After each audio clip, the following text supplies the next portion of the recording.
Ciao a tutti, benvenuti a un nuovo video. Oggi impariamo a fare la bandiera. Come al solito eviterò di parlare con troppi tecnicismi, anche perché non è la mia natura, non sono portato a fare questo e rischio anche di dire cavolate. Premetto che le propedeutiche non sono l'esattordine in cui io ho imparato le cose per poi poter fare la versione completa. Io diciamo che l'ho imparata diluita nel tempo, non so quali siano esattamente i requisiti base fisici per avere la certezza di poterla eseguire correttamente. So solo che è un esercizio che coinvolge dorsali, tricipiti, bicipiti e spalle. È un esercizio di spinta per il braccio sotto e un esercizio di tirata per quello che sta sopra. Penso sia molto più importante soprattutto avere una buona forza nel braccio che spinge sotto, perché è quello che comunque ci sostiene. Non mi viene da consigliare chissà quanti esercizi sinceramente per poterla eseguire.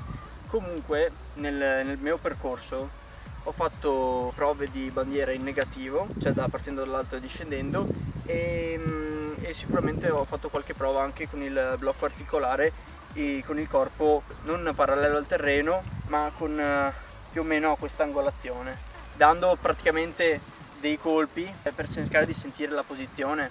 Afferrate comunque la spalliera ha una larghezza che è più o meno a Y, diciamo. Quando sentite bene la posizione dovete sempre ricordarvi che le braccia devono stare in blocco articolare, non dovete mai fare queste cose. Quando deciderete di iniziare a staccare i piedi da terra dovrete sicuramente ricordarvi di portare la spalla del braccio sottostante verso l'interno. Questo vi darà un blocco nella postura, perché quasi sicuramente, soprattutto se avete fatto poche prove o state cercando semplicemente di lanciarvi per arrivare in posizione, vi succederanno sempre cose di questo tipo.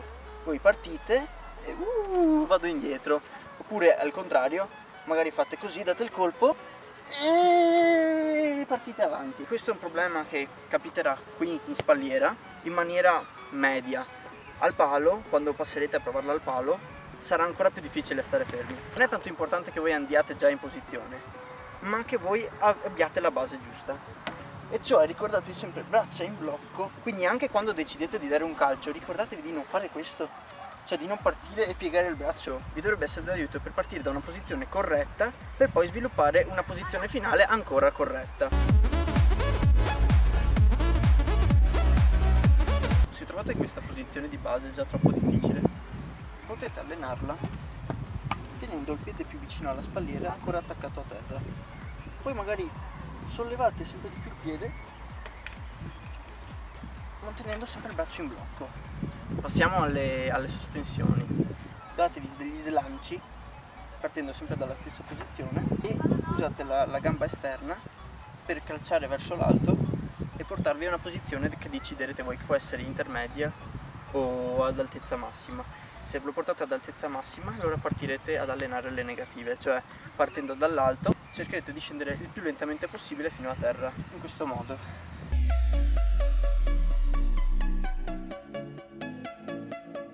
Ma ricordate sempre di allenarla possibilmente da entrambi i lati per evitare di creare asimmetria nel corpo. Avrete sempre un lato che prediligerete, però magari fate sempre qualche colpo da entrambe le parti. Nei miei allenamenti ho visto che mi è sempre tornato molto utile riprendermi. Per quanto voi vi allenate bene, non avete mai la certezza di essere nella posizione giusta. Quando avete acquisito un po' più di forza, potete provare delle posizioni statiche con le gambe rannicchiate al corpo, in questo modo qui.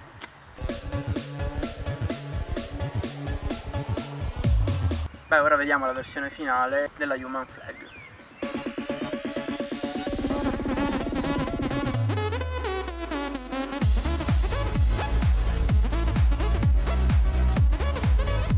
Io ho iniziato a fare la bandiera in un modo che non ve lo spiegherà mai nessuno perché è un modo schifoso, quindi dobbiamo passare al palo. Io la bandiera diciamo allenavo già sui pali che trovavo in giro in un modo che forse avete già visto fare, praticamente impugnando con il braccio sotto il palo in questo modo, il gomito di questo braccio appoggiato al fianco per fare perno e l'altro braccio che avvinghia il palo in questo modo fino a fare un giro e portare sul corpo. Non è assolutamente una bandiera, comunque rinforza molto il tronco secondo me, quindi in un certo senso anche questo potrebbe aiutare. A differenza della spalliera al palo la difficoltà è abbastanza maggiore, soprattutto perché qui la rotazione dei polsi sarà ancora più accentuata, quindi dovrete lavorare ancora di più coi polsi per riuscire a stare fermi. Procediamo a fare la bandiera al palo.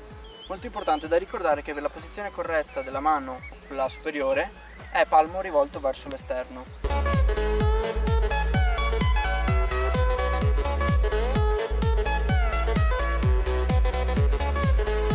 Adesso vi mostro alcune versioni sbagliate della Human Flag, o meglio, non direi neanche sbagliate, ma che potete considerare da migliorare. Sono cose che probabilmente farete e col tempo migliorerete la posizione. Number 1, versione pancia all'aria, non corretta.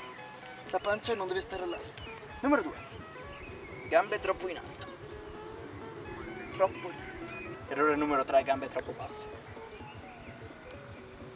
Errore numero 4, versione concava, cioè tronco che cede, tu dentro la tua testa sai che sta cedendo e cerchi di correggerlo portando sulle gambe.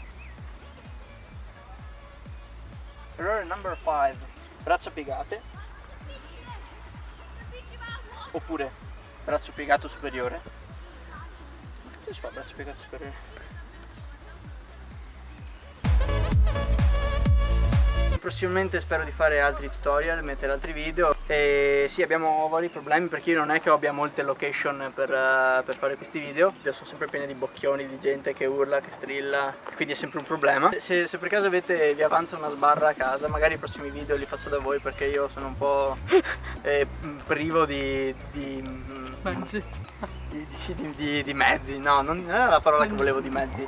Va bene, e iscrivetevi al canale. Ditemi se vi è piaciuto, potete farmi tutte le domande che volete perché mancherà tipo 1 miliardo di cose da dire sulla bandiera in questo video, quindi se avete cose da chiedermi chiedetemele pure, vi rispondo nei commenti. E grazie a tutti, ciao ciao!